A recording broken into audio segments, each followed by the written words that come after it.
Hello mga kababayan ko sa Pilipinas, si Pastor Arnel here of Victory Church of God of Fredericksburg, Virginia, USA. At maraming salamat po sa inyong pagsubaybay at pagtangkilik sa ating one-year Bible reading in Tagalog for the year 2024. At ngayon po ay day 85 of our one-year Bible reading. At maraming salamat po again sa inyong pagsuporta. At ate pong babasahin ang 1 Samuel chapter 19, 20 at 21. At kung meron po kayong mga prayer request, iwanan nyo lamang po ang inyong prayer request sa comment section ng live streaming na ito. At paki-like and share ang video recording na ito sa inyong mga kamag-anak at kaibigan upang marinig din po nila ang salita ng Diyos sa araw na ito. At halina po kayo at basahin po natin ang salita ng Diyos. 1 Samuel chapter 19. Minsan, nasabi ni Saul sa anak niyang si Jonathan at sa kanyang mga tauhan ang balak niyang pagpatay kay David. Ngunit mahal ni Jonathan si David kaya sinabi niya rito ang balak ng kanyang ama. Ang sabi niya, "Pinagbabalakan ka ang patayin ng aking ama. Bukas ng umaga magtago ka sa isang lihim na lugar. Yayayain ko naman ang aking ama sa may pinagtataguan mo at kakausapin ko tungkol sa iyo. Pagkatapos namin mag-usap, sasabihin ko agad sa iyo ang anumang sasabihin niya." Kinausap nga ni Jonathan ang kanyang ama tungkol kay David. "Ama, huwag po sana ninyong gawan ng masama si David sapagkat wala naman siyang ginagawang masama sa inyo. Sa halip, malaki nga ang pakinabang ninyo sa kanya. Itinaya niya ang kanyang buhay nang harapin niya si Goliath at niloob naman ni Yahweh na magtagumpay siya para sa Israel. Alam ninyo ito at inyo pang ipinagdiwang. Bakit ninyo gustong patayin ang isang taong walang kasalanan? Bakit gusto ninyong patayin si David nang wala namang sapat na dahilan?" Dahil dito nagbago ang isip ni Saul. Sinabi niya, "Saksi si Yahweh, ang Diyos na buhay. Hindi ko siya papatayin." Ang sagot na ito ng hari ay sinabi naman ni Jonathan kay David. Isinama pa siya ni Jonathan sa hari at tulad ng dati, pinaglingkuran niya ito. Muling nagkaroon ng labanan ang mga Israelita at ang mga Filisteo. Sinalakay ni David ang mga Filisteo at natalo niya ang mga ito. Kaya ang mga natirang buhay ay nagsitakas. Minsan, muling nilukuban si Saul ng isang masamang espiritu mula kay Yahweh. Nakaupo si Saul noon at hawak ang kanyang sibat, samantalang si David ay tumutugtog ng alpa. Walang ano-ano'y sinibat niya si David, ngunit nakailag ito at ang sibat ay tumusok sa dingding. Dahil dito patakbong tumakas si David. Kinagabihan, pinabantayan ni Saul ang bahay ni David dahil balak niyang patayin ito kinabukasan. Kaya't sinabi ni Michal, "David, tumakas ka ngayong gabi, kung hindi papatayin ka nila bukas." At pinaraan niya ito sa bintana para makatakas. Pagkatapos kinuha ni Michal ang isang rebultong nasa bahay at siyang inihiyaga sa kanilang higaan. Ang ulo nito'y binalutan niya ng balahibo ng kambing, saka kinumutan. Nang dumating ang mga inutusan ni Saul upang kunin si David, sinabi ni Michal, "May sakit siya." Pinabalik ni Saul ang kanyang mga sugo at pinagbilinan ng ganito, "Buhatin ninyo pati higaan niya at ako ang papatay sa kanya." Nagbalik nga ang mga sugo ni Saul, ngunit ang nakita nila sa higaan ay ang rebultong may buhok na balahibo ng kambing. Tinawag ni Saul si Michal, Bakit mo ako nilinlang? Bakit mo pinatakas ang aking kaaway?" Sumagot si Michal, "Papatayin niya ako kung hindi ko siya pinabayaang tumakas." Tumakas nga si David at nagpunta kay Samuel sa Rama. Sinabi niya rito ang lahat ng ginawa sa kanya ni Saul. Sumama siyang umuwi kay Samuel sa Nayot at doon nanirahan. May nagsabi kay Saul, si David ay nasa Nayot sa Rama. Muling nagsugo ito ng mga tauhan upang hulihin si David. Ngunit nang makita ng mga sugo ni Saul ang mga propetang nagsisigawan at nagsasayawan sa pangunguna ni Samuel, nilukuban din sila ng Espiritu ng Diyos at sila'y nagsipagsigawan at nagsipagsayawan tulad ng din ng mga propeta. Nang mabalitaan ito ni Saul, nagsugo siya ng isa pang pangkat, ngunit tulad rin ito sa una. Nang magsugo naman siya ng pangatlong pangkat, ganon din ang nangyari. Na magkagayon, siya na mismo ang nagpunta sa Rama. Pagdating niya sa may malaking balon sa Seko, ipinagtanong niya kung nasaan makikita sina Samuel at David. Sinabi ng napagtanungan na sila'y nasa nayot ng Rama, kaya't nagpunta siya sa Rama. Subalit habang siya'y naglalakbay papuntang nayot, nilukuban siya ng Espiritu ng Diyos at siya'y nagsasayaw at nagsisigaw na tulad ng propeta hanggang sa makarating ng nayot. Pagdating doon, hinubad niya ang kanyang kasuotan, nagsisigaw at nagsasayaw sa harapan ni Samuel. Dahil dito, nagsimula ang kasabihang, propeta na rin ba si Saul? 1 Samuel chapter 20. Si David ay tumakas sa nayot ng Rama at nakipagkita kay Jonathan. Itinanong niya rito, ano ba ang nagawa kong masama? Ano ba ang kasalanan ko at nais akong patayin ng iyong ama? Sumagot si Jonathan, hindi totoo yan, hindi kanya papatayin. Ano mang balak niya ay sinasabi sa akin bago niya isagawa at wala siyang nabanggit tungkol sa sinasabi mo. Kaya hindi ako naniniwalang gagawin niya iyon. Sinabi ni David, hindi lamang niya sinasabi sa iyo sapagkat alam niyang magdaramdam ka dahil matalik tayong magkaibigan. Ngunit saksi si Yahweh, ang Diyos na buhay. Alam ko rin, ako'y nakabingit sa kamatayan. Sinabi naman ni Jonathan, sabihin mo kung ano ang gusto mong gawin ko para sa iyo. Sumagot siya, bukas ay pista ng bagong buwan at dapat akong kumain kasalo ng hari. Ngunit magtatago ako sa bukid hanggang sa 3 araw. Kapag hinanap niya ako, sabihin mong nagpaalam ako sa iyo dahil ang pamilya namin ay may tauhang paghahandog ngayon sa Bethlehem. Kapag hindi siya nagalit, wala nga siyang masamang balak laban sa akin.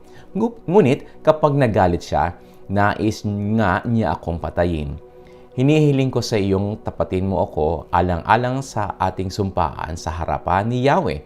Kung may nagawa akong kasalanan, ikaw na ang pumatay sa akin. Huwag mo na akong iharap sa hari. Sinabi ni Jonathan, hindi mangyayari yon. Sasabihin ko kung may masamang balak sa iyo ang aking ama. Itinanong ni David, paano ko malalaman kung masama ang kanyang sagot? Sumagot si Jonathan, sumama ka sa akin sa bukid. Pagdating doon, sinabi ni Jonathan, naririnig ako ni Yahweh, bukas o sa makalawa o sa ganitong ring oras, kakausapin ko ang aking ama at malalaman ko kung galit pa nga siya sa iyo. Kung galit, ipapaalam ko sa iyo para makalayo ka. Parusahan ako ni Yahweh kapag hindi ko ginawa ito. Patnubayan ka nawa ni Yahweh tulad ng pagpatnubay niya sa aking ama. Kung buhay pa ako, sa araw na iyon, huwag mong kakalimutan ang ating pangako sa isa't isa. Kung ako na may mamatay o patay na, huwag mo sanang pababayaan ang aking sambahayan. Kung dumating ang araw na lipulin na ni Yahweh ang iyong mga kaaway, huwag ka sanang sisira sa ating pangako. Parusahan sana ni Yahweh ang mga kaaway ni David. Hiniling ni Jonathan na muling mangako si David na sila'y maging tapat sa isa't isa. Minahal siya ni Jonathan tulad ng pagmamahal nito sa sarili. At sinabi ni Jonathan kay David, bukas ay pista ng bagong buwan. Tiyak na hahanapin ka kapag wala ka sa iyong upuan. Sa makalawa, magtago kang muli sa pinagtataguan mo noon, sa tabi ng malaking bunto ng bato. Kunwari ay may pinapana ako roon. 3 beses akong tutudla sa tabi ng taguan mo. Pagkatapos, ipapahanap ko iyon sa isa kong utusan. Kapag narinig mong sinabi ko, nasa gawi rito ang mga palaso, lumabas ka sa pinagtataguan mo. Saksi si Yahweh, ang Diyos na buhay. Tiyak na wala ng panganib. Ngunit kapag sinabi kong nasa gawi pa roon, tumakas ka na sapagkat iyon ang nais ni Yahweh. At tungkol naman sa ating pangako sa isa't isa, si Yahweh ang ating saksi. Nagtago nga si David sa lugar na pinag-uusapan nila ni Jonathan. Nang dumating ang pista ng bagong buwan, dumulog sa harap-hapag ni Haring Saul at naupo sa dati niyang upuan sa tabi ng dingding. Katapat niya si Jonathan at katabi naman si Abner. Ngunit si David ay wala sa kanyang upuan. Nang araw na iyon, hindi pinansin ni Saul ang pagkawala ni David sapagkat Inisip niyang maaaring may malaking dahilan o baka hindi ito malinis ayon sa kautusan. Ngunit kinabukasan, wala pa rin si David. Kaya tinanong niya si Jonathan, bakit mula kahapon ay hindi natin nakakasalo si David? Sumagot si Jonathan, nagpaalam po siya sa akin kahapon at uuwi raw sa Bethlehem. May taunang paghahandog daw ang kanilang sambahayan at pinapauwi siya ng kanyang mga kapatid. Kung maaari raw ay payagan ko siya para makita ang kanyang mga kamag-anak. Kaya po hindi natin siya kasalo ngayon. Nang marinig ang sinabi ni Jonathan, galit na galit niyang sinabi, isa kang suwail na anak. Ngayon ko natiyak na kampi ka kay David. Hindi mo ba alam na inilalagay mo sa kahihiyan ang iyong sarili, pati na rin ang iyong ina? Dapat mong malaman na hanggat buhay ang David na iyan ay hindi mapapasa iyo ang kahariang ito. Lumakad ka ngayon, ipahuli mo siya at iharap sa akin para mapatay ko. Sumagot si Jonathan, ano po ba ang kasalanan niya at dapat siyang patayin? Sa galit ni Saul, sinibat niya si Jonathan, kaya't natiyak nitong talagang gustong patayin ni Saul si David. Galit na umalis si Jonathan, hindi siya kumain man o ng araw na iyon dahil sa sama ng loob sa ginawang paghamak ni Saul kay David. Kinaumagahan, nagpunta siya sa bukid na pinag-usapan nila ni David, kasama ang isa niyang lingkod na batang lalaki. Sinabi niya rito, hanapin mo itong pawawalan kong palaso. Patakbong sumunod ang utusan at pinawala ni Jonathan ang kanyang palaso sa unahan nito. Pagdating sa lugar na pinagbagsakan ng palaso, humiyaw si Jonathan, nasa gawi pa roon. Idinugtong pa niya, dalian mo, huwag ka nang magtagal dyan. At nang makuha ng bata ang palaso, dali-dali itong nagbalik kay Jonathan. Wala siyang kaalam-alam sa pangyayari, ngunit nagkakaintindihan na sina David at Jonathan. Pagkatapos, ang mga sandata ni Jonathan ay pinauwi na niya sa kanyang batang lingkod. Nang makaalis na ito, lumabas si David sa kanyang pinagtataguan at 3 beses na yumuko na ang mukhay sayad sa lupa. Kapwa sila lumuluha at hinagka ng isa't isa. Hindi na mapigil ni David ang sarili at siya'y humagulgol. Pagkaraan ng ilang sandali, sinabi ni Jonathan, sige, lumakad ka na. Samahan ka nawa ng Diyos.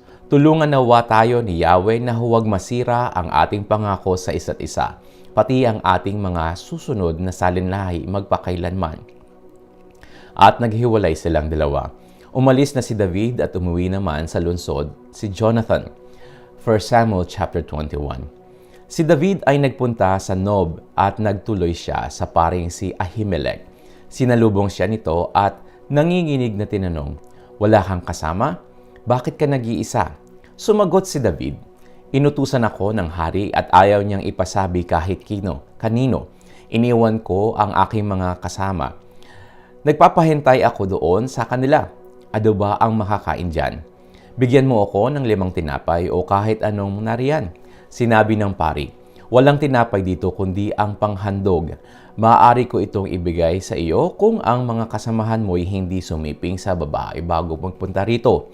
Sumagot si David, ang totoo, hindi kami sumisiping sa babae kapag may lakad kami, kahit pangkaraniwan lamang.